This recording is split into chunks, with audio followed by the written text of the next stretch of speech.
Hey everybody, it's Scott over at Arthur Trovey & Sons, and today we're going to talk about this tri-axle Talbert trailer we got right here for you. Take a quick walk around, look at it real well.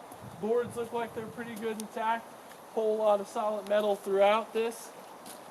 This is a 2002 model year. It's a 53-footer. We got a 50-ton capacity on it. Brakes and tires are pretty good all the way around. Looks like it was well taken care of. Take a quick peek and look at everything for you. Nice 102 width. Tallest point is 7 foot 1 inch high, but it's those boxes up front.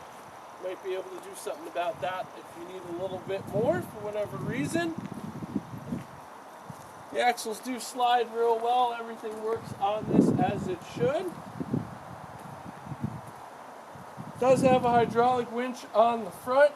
Nice aluminum storage boxes for you. And some other storage parts. We can tell you how it works and everything that you need to know by giving us a call.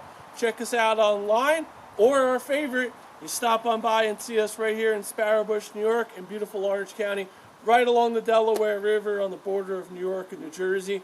Come see us, have a chat with us, and we'll tell you all about it. We'll see you on down the road.